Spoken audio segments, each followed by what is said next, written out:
Oi, tudo bom? Tô de volta. Ó, nós aqui outra vez. Pois é, começando mais essa loucura que a gente faz de vez em quando, que é um vídeo gravado e que a gente bota ao vivo em algumas páginas para poder, em alguns canais, para poder transmitir tudo ao mesmo tempo, para todo mundo receber logo, porque é uma urgência, é um material que você tem que ver, pensar e decidir. O que nós estamos trazendo? Nós estamos trazendo hoje o julgamento do Ramagem na CCJ. O que acontece? De acordo com um artigo lá da 53 da Constituição, ele não pode ser processado se não tiver autorização da Câmara. Se a Câmara não der autorização para ele ser processado, esse processo fica guardado e o dia que ele deixar de ser deputado, esse processo continua. E ele está sendo processado junto com mais 33 pessoas naquele processo suposto golpe. Não, teve golpe, ele disse que vai na reunião de base. Então, o que eu vou fazer? Eu vou trazer a defesa dele e a votação que aconteceu ontem à tarde na CCJ. Tá? Vocês vão assistir isso aqui agora. Aí eu vou voltar aqui um pouquinho, antes de seguir em frente. Aqui, ó. Do meu lado, você tem um link e tem um código QR. Tanto faz você entrar pelo link como entrar pelo código QR. Você vai para uma plataforma onde estão todos os nossos canais. Segue a gente onde você quiser. Onde você está vendo a gente, segue a gente no X, segue a gente no YouTube, acompanhe o nosso trabalho, que o nosso trabalho é esse. Não é para influenciar você, mas é para você ver e pensar. Então, você entra nessa plataforma, vê lá X, aí você vai lá no X, vê lá YouTube, você vai lá no YouTube, vê lá Getter, você vai lá no Getter. Segue a gente onde você puder. Tem Instagram, tem todos os canais lá, tá? Segue a gente, acompanha e assiste agora e pensa, raciocina se ele merece ou ele não merece ser julgado. Vamos lá, com vocês, a defesa do delegado Ramagem. Todos os parlamentares, todos que estão aqui. Eu tive a oportunidade de fala na sessão passada, mas esperei para hoje com vocês, porque eu sabia que o plenário estaria cheio. Não se trata aqui de uma defesa, mas de uma oportunidade de trazer a todos o atropelo que vem acontecendo de um poder sobre o outro e a perseguição que o Supremo Tribunal Federal teve feito a um parlamentar, as prerrogativas do mandato parlamentar. Primeiro, eu quero parabenizar o presidente Paulo Aze, da CCJ, pela condução dos trabalhos, o texto constitucional, que tem sido todos fiéis a ele, dá um prazo de 45 dias para julgamento, para votação em plenário, acaba sendo um tempo exíguo, curto, em razão do trâmite todo que acontece aqui na CCJ. Parabenizar ainda pela indicação do relator da matéria, deputado Alfredo Gaspar, do União de Alagoas, que trouxe a sua bagagem, a sua carreira de anos de serviço como membro do Ministério Público de Alagoas, inclusive como Procurador-Geral de Justiça de Alagoas, que elaborou um relatório com extrema clareza, autonomia, isenção, uma excelência técnica, e posso dizer assim, com uma leveza argumentativa a todos. Eu digo aqui, o parecer está brilhante para esse requerimento de sustação de ação penal, que é inédito aqui na Câmara dos Deputados. Então, parabenizar tanto o presidente e o relator pela independência, sem qualquer pessoalidade, trazendo apenas o compromisso com as prerrogativas do mandato parlamentar, da Câmara dos Deputados, e o compromisso com o fiel texto da Constituição. É indiscutível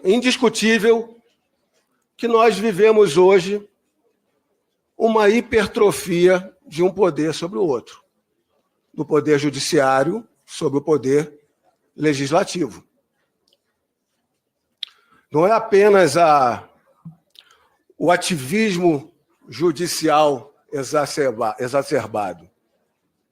Há uma clara usurpação das nossas competências, inclusive competências legislativas.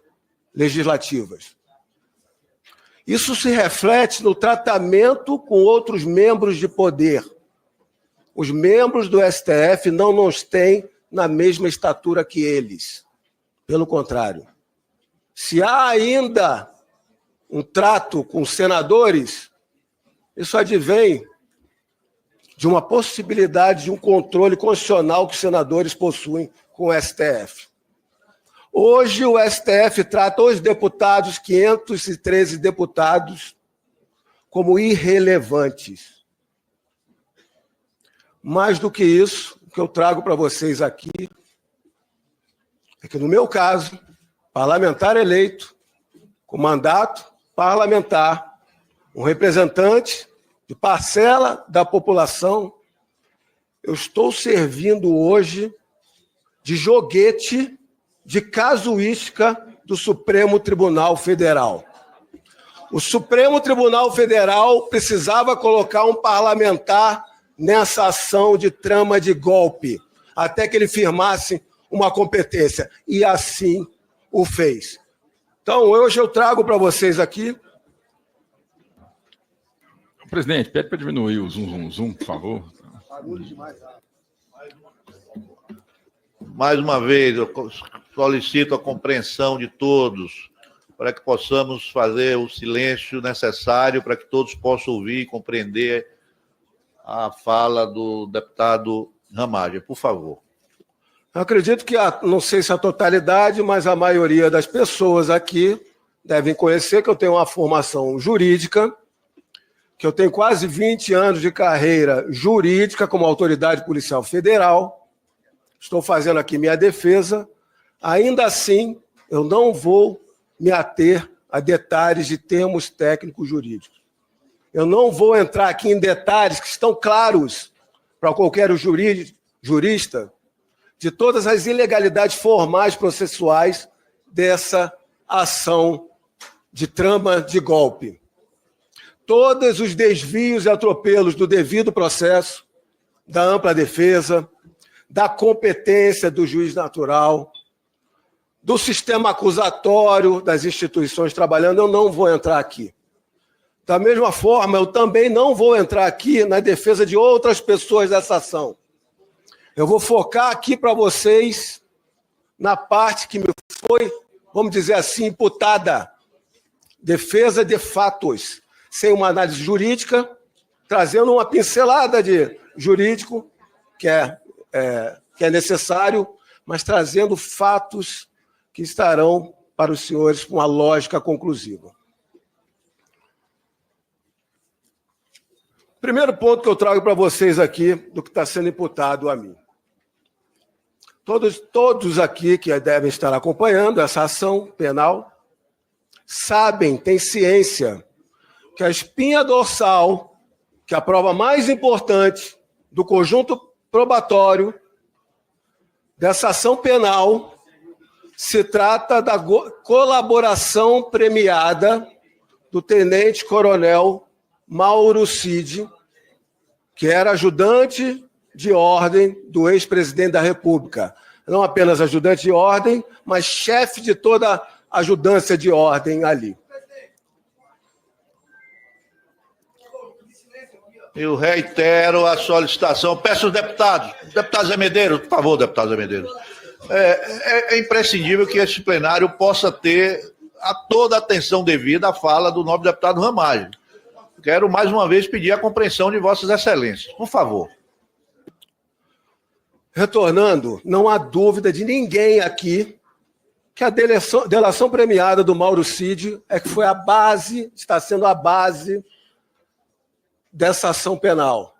Ali tem toda uma cronologia que quem vivia ao lado do presidente, tem todos os atos, todos os fatos, pessoas, reuniões, planos, viagens, até o fim, 8 de janeiro. Está tudo ali. Vou fazer uma pergunta a todos vocês aqui. Quantas menções na delação do Mauro Cid foram feitas no meu nome? 0. Nenhuma. Não há, essa menção aqui foi comezinha. Ramagem estava numa reunião e não falou, zero. Mauro Cid não mencionou o meu nome uma única vez. Essa delação premiada não é um termo de declarações de 5 páginas, não. São 4 volumes de 850 páginas. Ele fez delações desde agosto de 2023 a dezembro de 2024, se eu não estiver enganado. Há alterações, mudança, ida e volta, está sendo contestado isso. Quantas vezes meu nome apareceu nessa delação premiada? 0. Se, como eu falei, toda a narrativa de atos, fatos, reuniões, planos está ali, eu pergunto a vocês, como é que eu faço parte do núcleo crucial de uma tentativa de golpe? Ou como é que eu faço parte dessa ação de golpe se não há uma menção a uma única qualquer conduta minha na delação premiada, que é a prova central, se não vamos dizer a única ali declarada? Então, senhores, levo para um segundo ponto. E esse ponto sobre o meu mandato parlamentar. Em 2022, assim como todos vocês, eu concorri ao pleito de deputado federal.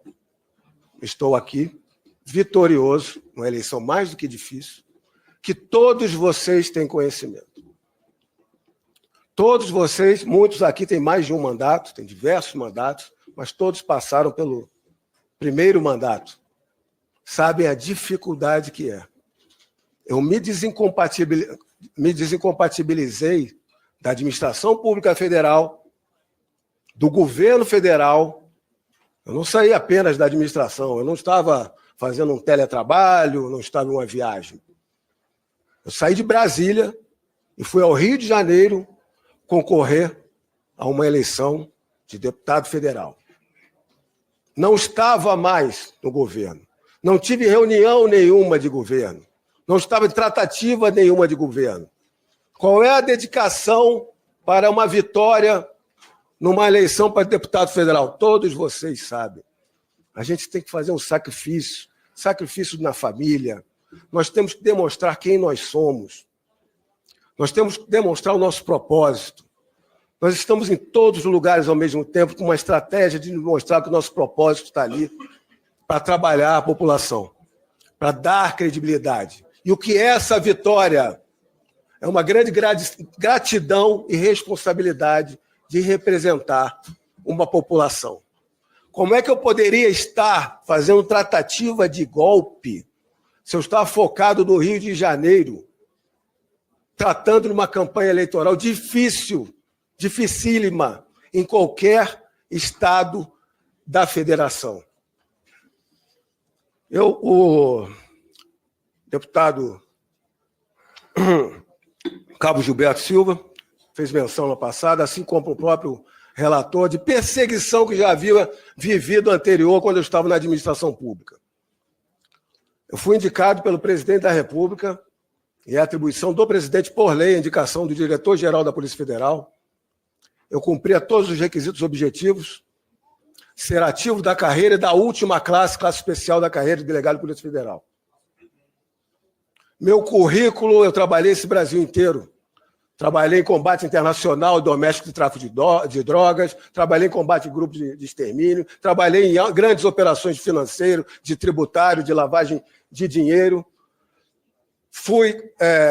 Cheguei a superintendente regional, fui nomeado a superintendente regional também, sem conhecer qualquer dos políticos, ter uma afinidade. Eu já estava em âmbito de direção da Polícia Federal, quando foi chamado para a segurança do ex-presidente Bolsonaro, após ele receber a facada que ele sofre até hoje. Meu currículo foi enaltecido no Senado Federal, quando eu passei por uma sabatina para a Agência Brasileira de Inteligência, porque eu tinha estado nas 3 pontas da Polícia Federal, que era a área operacional, a área meio e a área de polícia administrativa. uma decisão mais do que injusta não me deixou cumprir meu mistério de ser o chefe da instituição que eu faço parte há quase 20 anos. Semelhante ao agora diretor-geral da Polícia Federal, ele tinha sido também segurança do atual presidente Lula. Então, está aqui clara a injustiça. Eu poderia ter entendido, colocado a viola no saco e ir para casa, mas não.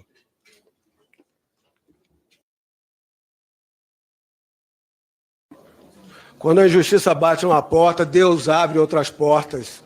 Mas precisa que a gente seja resiliente, seja esforço. E para isso eu fui concorrer, sem ter esse conhecimento político, fui concorrer a deputado federal. Não era dos mais conhecidos, acredito que hoje eu esteja bem conhecido por essas perseguições.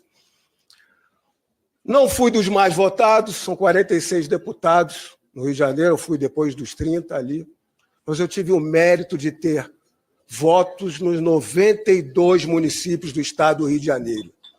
Isso é a comprovação do trabalho feito que vocês sabem. Então, como é que eu estava de março, de onde tudo estava ali na declaração de Mauro Cid, até dezembro?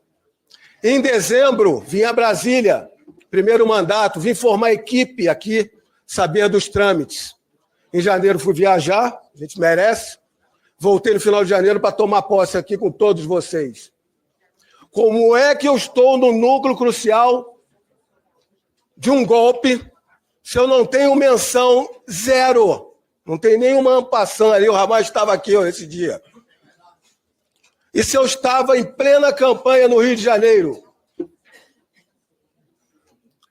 Essa é a pergunta que eu faço para vocês. Daí vocês devem estar se perguntando, pô, mas tem razão. Qual é o crime, então, do Ramagem? Que o Mauro Cid não viu Ramagem em nenhum momento e ele cometeu, acho que antes, né? De março. Para tratar dessa suspensão, eu tenho conversado com muitos parlamentares, logicamente. Não é exclusividade do Partido Liberal essa perseguição que vem acontecendo. Entraram na minha casa, entraram no meu gabinete parlamentar, com fundação esdrúxula. O deputado Carlos Jordi está aqui. Entraram na casa dele, no gabinete parlamentar dele, porque uma pessoa chamou ele no WhatsApp de meu líder. E essa pessoa parece que estava em alguma manifestação que não era nem em Brasília. Não é exclusivo do PL. Eu tenho conversado com diversas pessoas, contando o meu caso, e eles vêm me trazer, olha o que está acontecendo comigo, está tendo quebra de competência, inversão de competência para perseguir várias pessoas de outros partidos. E o que é pior, que vem acontecendo com todos nós, essas investigações distorcidas sendo levadas antes aos meios de comunicação para assassinatos de reputação. Investigações que duram 1, 2, 3, 4, 5 anos, são 2 eleições. E o assassinato de reputação. Se isso eles estão fazendo com o parlamentar que está aqui, podem fazer com qualquer parlamentar. E não acreditem que é só de um segmento político, não. Se hoje eu estou aqui, um de vocês pode estar aqui hoje. Então vamos ao conjunto probatório, que entraram na minha casa para fazer ficha expedition, não conseguiram encontrar, usaram agora o princípio jurídico maior da criatividade. Então vamos ao conjunto probatório, destrinchar um pouco dele. Bem, quando você verifica o conjunto probatório que é colocado pelo relatório da Polícia Federal, depois da denúncia, depois do acórdão, primeiro que eu sou uma parte ali do começo da exposição. Estou no núcleo crucial, sem ter conversado com ninguém, estou na tratativa de golpe, sem ter trabalhado estratagema ou reunião ou ponto nenhum. O que é que eles me colocaram no conjunto probatório? Eles levaram 2 arquivos Word e um arquivo de notas. Arquivo de notas são notas particulares. Arquivo de Word, Não são arquivos de Word de um documento para ser enviado para uma pessoa, não. Anotações particulares. Diversas anotações particulares. Agora, sem envio para ninguém, sem transmissão para ninguém, só anotações particulares. Qual é o crime disso? Hoje nós estamos passando vergonha internacional com a nossa Suprema Corte. E não é só com os Estados Unidos, não. Na Espanha, que todos sabem aqui, que é um governo, no mínimo, de centro-esquerda, dando lição que isso aqui não é crime, é perseguição política. Isso para jornalistas, que gostam de falar que eles são blogueiros. Jornalistas. E para uma pessoa que está com anotações privadas. E sabe quais são essas anotações privadas? Temas nacionais. Temas nacionais que não são crimes, mas o Supremo Tribunal Federal não gosta que se toque nesses assuntos. É um ultraje. Em todas as minhas anotações, são 2 arquivos Word e notas, não há um crime, não há uma menção à violência, não há uma menção à grave ameaça, não há uma tratativa para um crime ou um plano. O que eles colocam ali é que essas anotações podem influenciar algo que pode ser um crime. Primeiro, que não há essa influência. Segundo, que se houvesse, não é crime. Quando há um auxílio a um crime, tem que estar no dispositivo penal, como um auxílio ao suicídio, por exemplo. Não há crime. O que tinha ali nas minhas declarações? Anotações sobre a credibilidade do STF. Hoje pesquisas mostram isso. Como é que está a credibilidade do STF? Anotações, como a própria deputada Maria do Rosário colocou aqui, sobre as decisões do STF, se elas são legais ou não. Isso é uma opinião num documento privado. E o que é pior, que é um assinte para eles? Analisar o processo eleitoral. Não se pode analisar o processo eleitoral num documento que é de 2021, está na denúncia. Sabe o que estava acontecendo em 2021 no Brasil? Aqui nessa casa, no Congresso Nacional, havia uma PEC de autoria da deputada Bia Kicis, de relatoria do deputado Felipe Barros, que tratava do sistema eletrônico com geração de impressão de voto. As anotações falam desse momento. As anotações, eu tenho Twitter, eu já tinha algum engajamento, eu fiz 3 Twitters, ou seja, coisa pública, para o público, para a sociedade, eu fiz 3 Twitters demonstrando sempre, está lá, mais segurança e aprimoramento do sistema eleitoral. Eles colocaram meus Twitters na decisão? Não.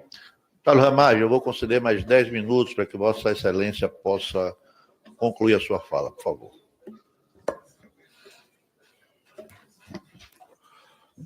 Presidente, eu acredito que eu preciso de um pouco mais, sabe? Tá?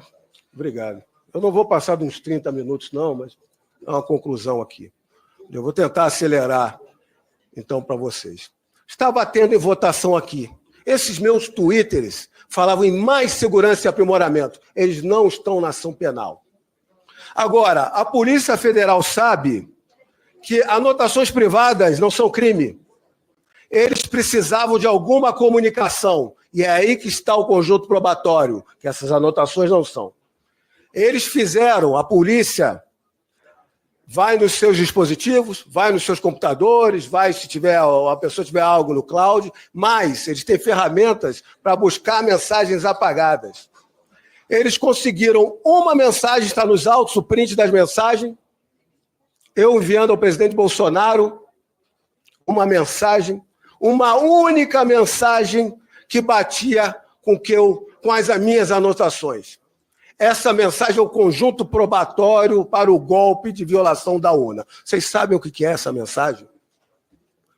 Essa mensagem é o encaminhamento de um vídeo. No início da mensagem lá fala vídeo.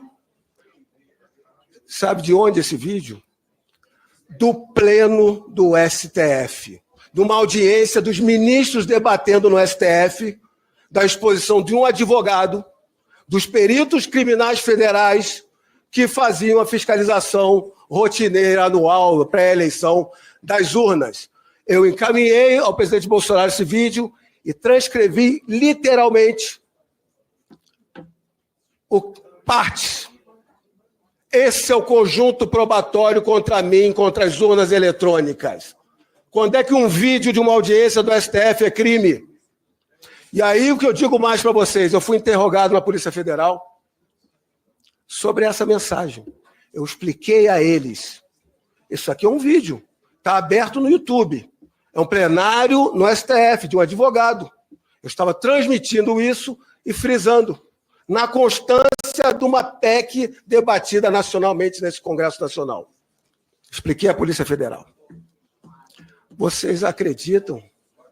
A Polícia Federal não colocou a minha explicação no relatório dela. Nós estamos vendo aqui agora uma PGR que relator Alfredo Gaspar, membro do Ministério Público por anos, não está ciente daquilo, ele não conversou sobre isso que eu estou expondo.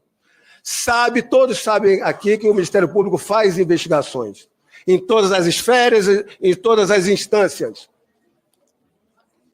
A PGR, numa ação que tem um ex-presidente, tem ex-ministros, não apurou, não teve a cautela de fazer qualquer investigação. Pegou o relatório da Polícia Federal, fez um resumo e jogou para a ação penal para celeridade. Eles não querem um julgamento, eles querem celeridade. Então, essa informação desse conjunto probatório, houve um induzimento a erro da Polícia Federal ao julgador e à PGR. Não fica só aqui, não. Alguns parlamentares aqui de esquerda falaram, né, da questão da ABIN. Como eles viram que o delegado Ramais não tem nada contra ele, só tem isso aqui que é um nada. Vamos trazer mais coisa aqui, porque vamos fazer o quê? Não tem nada contra ele. Sabe o que eles fizeram? A questão do equipamento de inteligência da ABIN, que eu vi a deputada Talíria trazendo, que eu estou no núcleo crucial, a Érica Cocai, estou investigando todo mundo. Hoje está nos autos, primeiro, que nenhuma dessas altas autoridades judiciais ou legislativas estavam nesse sistema e quem auditou, fez controle e jogou para a Corregedoria para apuração fui eu. Agora, não é isso que eu venho trazer aqui, porque precisa dos documentos que estão nos autos. É algo muito mais simples para a conclusão de vocês.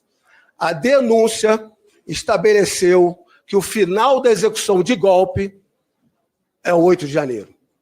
É a consumação final, é o resultado, é o fim da trama e da organização. E estabeleceu o início, prestem atenção, em 29 de julho de 2021. Um ano e meio. Está sendo contestado na ação. Como é que um ano e meio antes ia se estar profetizando que ia se perder uma eleição e se queria dar um golpe no outro governo que ainda ia entrar? Essa é uma questão de lá. Eu quero que vocês se atenham à data inicial que está em diversas páginas da PGR recebida pelo relator. 29 de julho de 2021 é o início, que é uma live do presidente Bolsonaro que não tem nada a ver a live com as minhas anotações. Por que esse 29 de julho? Eles colocam o sistema da BIM First Mile no golpe, foi utilizado para o golpe e tendo consequências para o golpe. Só que, dado fático para todos vocês, nós cancelamos, acabamos o contrato do First Mile em maio de 2021. Como é que uma ferramenta que não foi renovada, não foi continuada, foi descontinuada, e não foi substituída por nada, nós encerramos em 10 de maio de 2021 e a execução do golpe por eles é a partir de 29 de julho de 2021 e eles colocam essa ferramenta ali no golpe. Encher linguiça, porque não tem nada contra mim. Volto a falar, se fazem isso comigo, podem fazer com cada um de vocês um dia. Inclusive os colegas de esquerda, pau que bate Chico, bate em Francisco. Se sou eu, estou aqui, um de vocês pode estar aqui. E eles não estão... Estou tentando correr aqui, tá, presidente? Não estão importando crimes comezinhos, não. estão imputando crimes que, para as pessoas que estavam aí, estão ganhando de 14 a 17 anos de prisão. São 5 crimes. O dano qualificado, do 8 de janeiro, a deterioração de patrimônio tombado, organização criminosa armada. Onde é que eu estava nessa organização criminosa armada? Tentativa de abolição violenta e tentar abolir o Estado democrático, impedindo, restringindo o exercício dos poderes constitucionais. Quando eu concorri a um pleito, eu estava vindo assumir aqui como membro de poder. O que eu quero trazer aqui foi muito bem explicado pelo relator, eu vou trazer de uma forma bem resumida, para a compreensão de todos.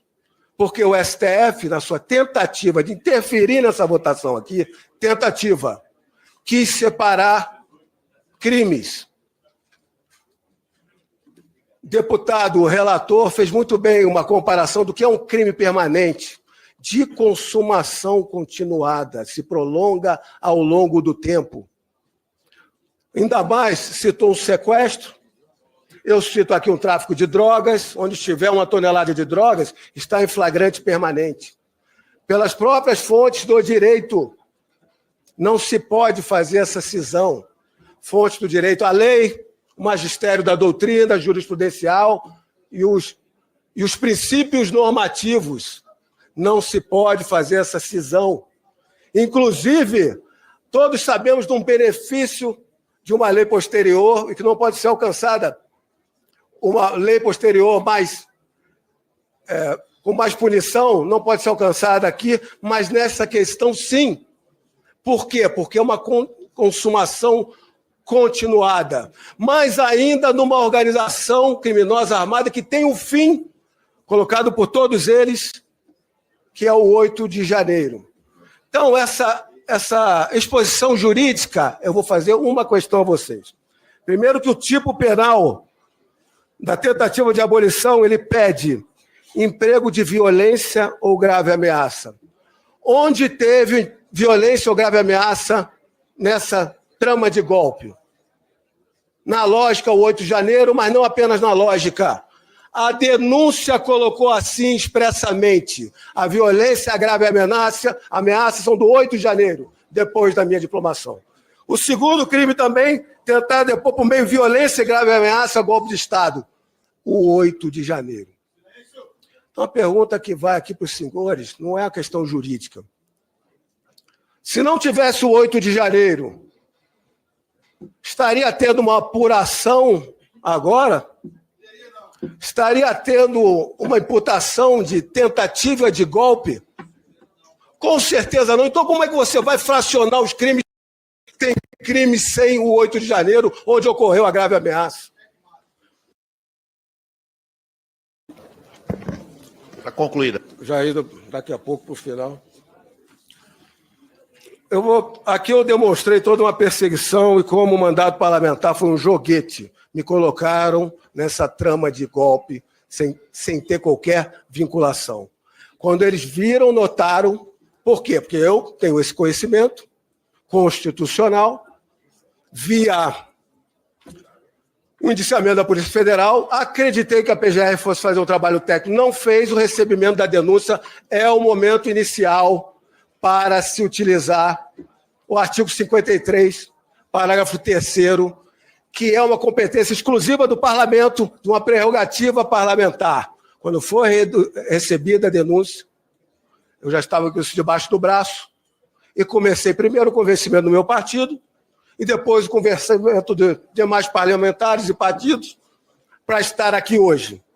A partir daí, quando viram que nós entramos com essa medida, o Judiciário fez diversas medidas dentro da ação penal para interferência nessa casa, para interferir no trâmite da CCJ, da presidência no plenário, para interferir no voto do relator, para interferir no voto de todos vocês, antes da votação, porque eles não querem que nós possamos usar uma competência exclusiva nossa, de uma prerrogativa parlamentar, que não é nossa, é da população que nos trouxe até aqui. Então, eu vou ler a questão cronológica do que eles fizeram do STF. Peço ver ele aqui, senhor presidente. Cronológica. Em 26 de março de 2025, a primeira turma, houve a decisão de recebimento. 26 de março, com base no voto do ministro relator. A denúncia especificava 5 crimes a todos os denunciados. Todos estão nesses 5 crimes, sem qualquer divisão nenhuma. Todos nos mesmos 5 crimes, sem divisão nenhuma no acórdão. No mesmo dia 26, foi expedida uma certidão de julgamento, que é o extrato do acórdão. A certidão não pode trazer nada além do que está no acórdão. O mesmo teor. No dia seguinte, dia 27, a certidão já constava com uma peça número 1698, para quem quiser conferir o que o STF vem fazendo. Em 31 de março de 2021, houve a comunicação a essa casa, conforme o texto constitucional pede e determina. Em 3 de abril de 2025, a mesa diretora aqui dessa casa recebeu o pedido do PL, do Partido Liberal, com base no 53, parágrafo 3º, para sustação de ação penal de um parlamentar.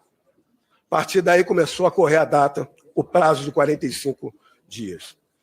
Em 12 de abril, foi publicado o acórdão, peça 1772. É normal o acórdão ser publicado logo depois, é normal. Ele vem contendo a decisão do julgamento e vem contendo ainda a certidão que fez a extração para dar publicidade. Até aqui, andamento comum.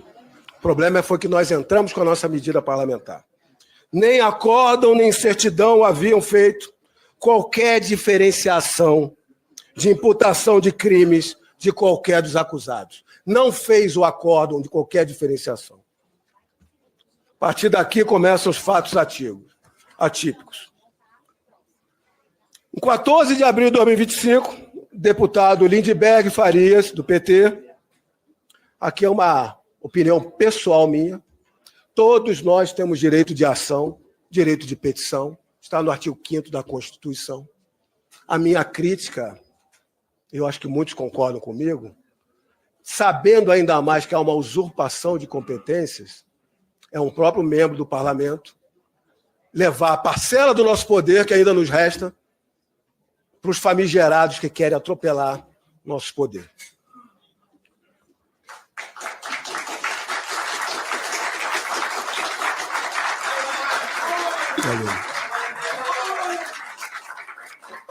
Deputada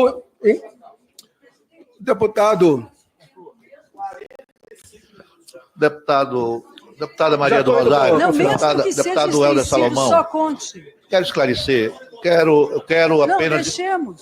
Quero esclarecer a vossas excelências. Eu sou a favor do regimento. Apenas quero que conte o tempo. O regimento permite Sim. que o representado possa falar ao mesmo tempo do relator. O relator falou por 1h13 certo. Na reunião passada. Eu estou solicitando que o deputado Ramagem não use esse tempo, mas ele tem direito regimentalmente de usá-lo. Presidente, a minha questão é mais simples. Eu compreendo a sua disposição, apenas eu pediria que continuasse contando o tempo. Por favor. É só isso. O direito de defesa é pleno. Solte, por favor, o cronômetro, mas eu peço ao deputado Ramagem que possa concluir a sua fala. Só uma observação, ele não é representado aqui. Mas a gente usa, deputado Chico, nós estamos aqui tratando da primeira sustação de uma ação penal. Então, essa comissão precisa se ancorar no que os regimentos, tanto da mesa como do Conselho de Ética, utilizam em casos correlatos. É assim no Conselho de Ética, e por isso a comissão está usando o mesmo critério para a compreensão de Vossa Excelência. Então, eu peço que o cronômetro seja reaberto, mas encareço ao deputado Ramagem que possa, no mais rápido tempo possível, concluir a sua fala, que considero importante, independente das posições políticas de cada um, mas é importante que todos possam, né, ouvir a conclusão da fala do deputado Ramagem. Por favor. Bem, continuando, agradeço a todos e a escusa aqui aos parlamentares, mas eu tenho total certeza que a grande maioria das pessoas que estão aqui estão interessadas em saber o que o STF vem fazendo com o nosso parlamento em detalhes. Em 23 de abril de 2025, ocorreu a republicação da certidão de julgamento. Uma republicação. No dia seguinte, 24 de abril de 2025, uma nova comunicação à Câmara dos Deputados, tendo surgido agora uma divisão de crimes que não há no acórdão prolatado, não foi parte do julgado, tampouco foi discutido no julgamento da primeira turma do STF.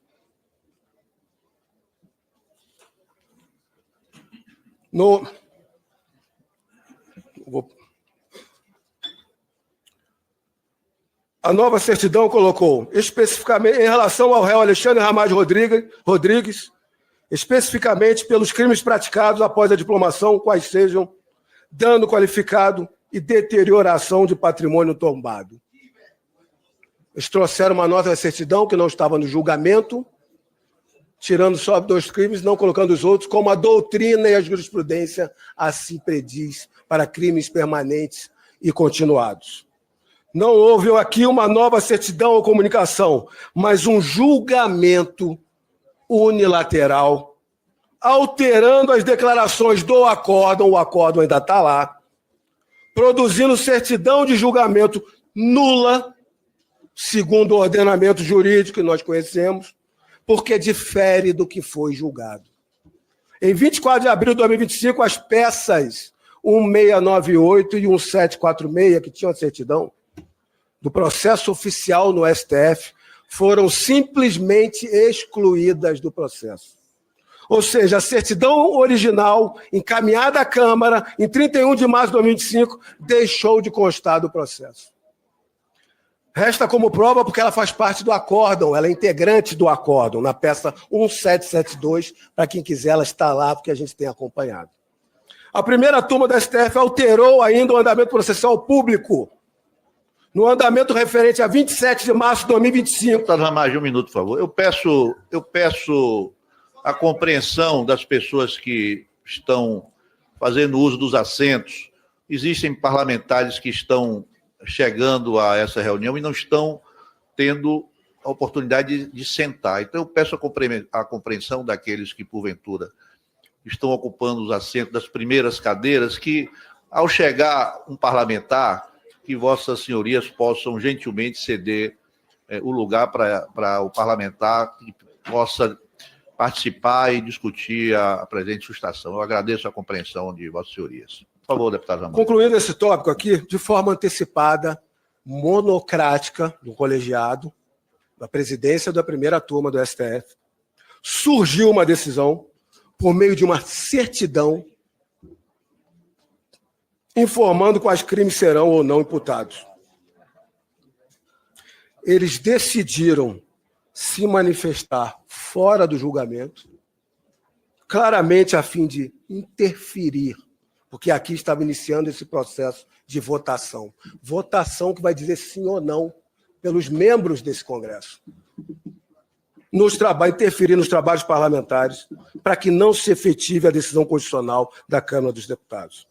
Há aqui uma evidente interferência em uma votação da Câmara, não querem permitir que os deputados cumpram um preceito constitucional por meio do voto, de decidir a possibilidade ou não de sustação dessa ação. Essa prerrogativa não é uma prerrogativa pessoal, como eu coloquei, ela é do povo que nos colocou aqui. Era uma prerrogativa que antes se tratava de uma possibilidade de suspensão, de sustação, desde o início de uma investigação. Foi trazida para o recebimento da denúncia. Essa é uma medida constitucional de proteção do mandato. Não é uma medida a favor de impunidade. Ela é transferida do judiciário quando possa estar havendo, como estamos mostrando, um erro, um equívoco, uma perseguição, ela leva a quem nos deu o mandato. É isso que diz essa atribuição do artigo 53, parágrafo 3º.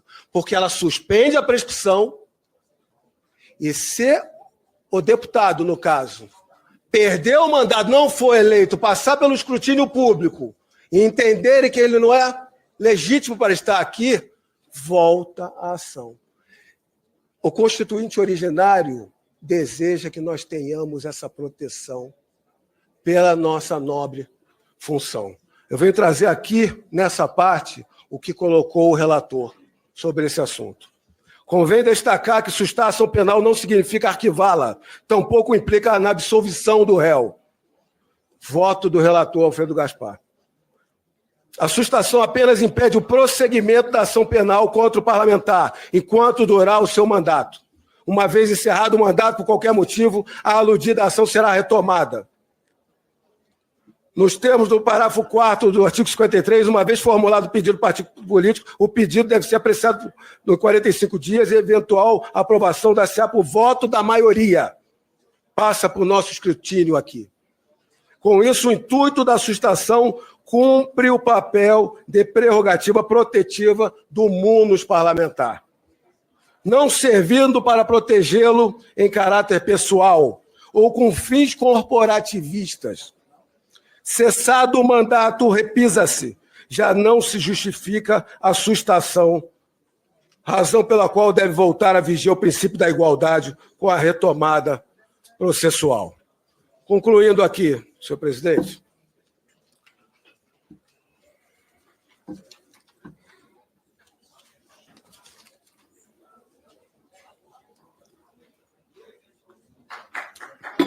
Não, vou concluir. É ópera, não.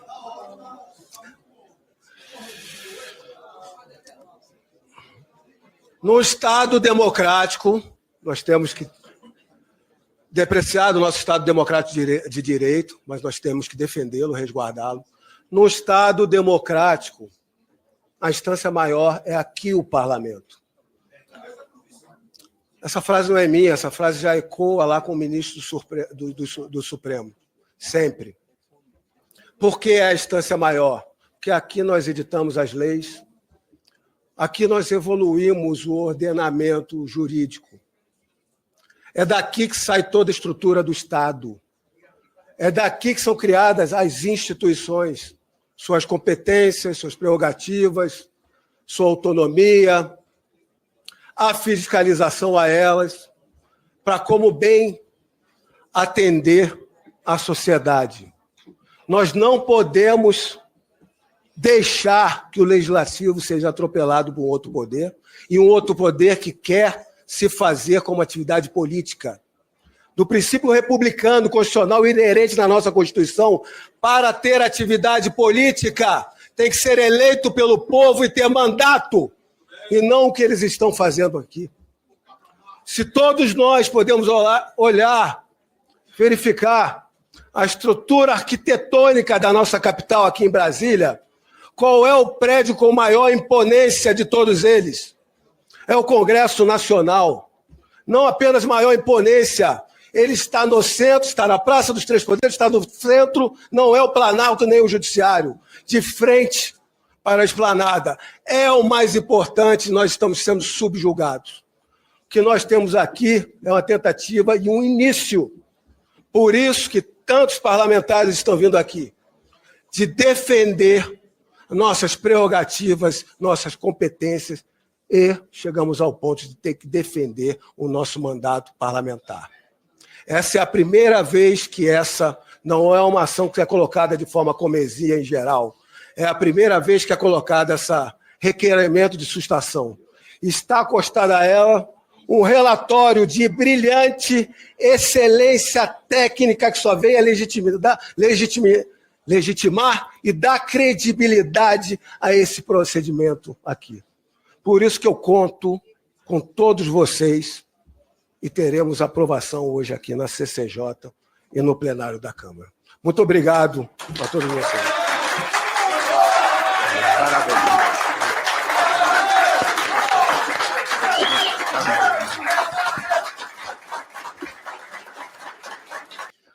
Senhoras, senhores parlamentares, chegamos ao final desta reunião E quero aqui dizer que essa Comissão de Constituição e Justiça aprecia pela primeira vez um processo de sustação de uma ação penal que envolve um deputado federal. Cada um de vossas excelências que participaram dos debates durante esses 2 dias de apreciação da matéria, escreveram os nomes de vossas excelências nas páginas da história desse parlamento. Eu quero cumprimentar cada um do deputado que de forma livre, mas respeitosa, defendeu aqui os seus pontos de vista.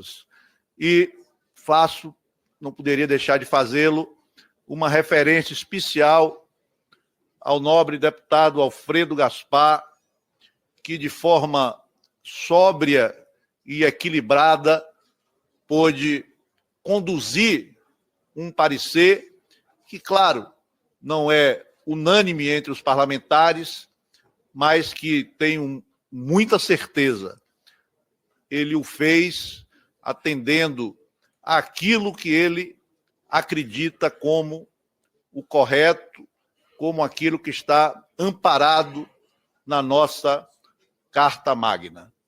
Declaro encerrada a votação.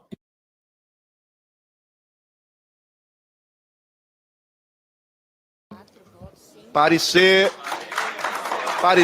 do nobre deputado Alfredo Gaspar foi aprovado com 44 votos sim, 18 votos não. A matéria será encaminhada à mesa da Câmara dos Deputados. Nada mais havendo a tratar. Encerro os trabalhos. É isso aí que aconteceu lá ontem. Ele ganhou. E sabe o que vai acontecer mais ainda? Que vai estar no próximo vídeo? A votação em plenário. Ela aconteceu ontem às 9h. Atenção, aguarde para você ver. Hugo Mota deu o primeiro passo para a anistia. Vai votar isso aí. Aguarda. Daqui umas 2 horas, entre 2 a 3 horas, eu estou botando no ar de novo todo o plenário. Tá? Aguarde, tem votação lá. Tudo bem, vamos em frente. Gente, eu quero agradecer a audiência de todos, agradecer a Deus principalmente, foi espetacular, aconteceu, deu tudo certo. Isso é um vídeo que a gente está fazendo gravado, não pode estourar 1 hora de jeito nenhum, porque vai para o Instagram, os dois, um atrás do outro, você vai ver. Então, vamos botar isso aqui no ar, vou botar ele gravado, já que está gravado no YouTube, como gravado, o YouTube não passou, eu sou como ao vivo, passa como gravado, porque lá tem playlist, aí você pode consultar depois a playlist e ver esse vídeo direto. É muito importante isso. Tá bom?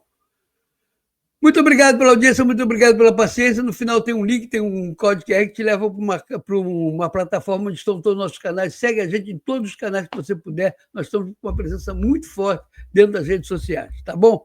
Aqui nós temos um jornalismo povão, sem telepronto, de improviso, mas primordiando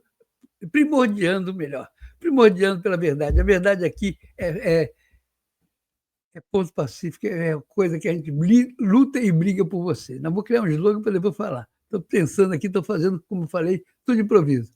Gente, muito obrigado pela audiência, muito obrigado pela paciência. Vamos lá. Tchau, tchau, tchau.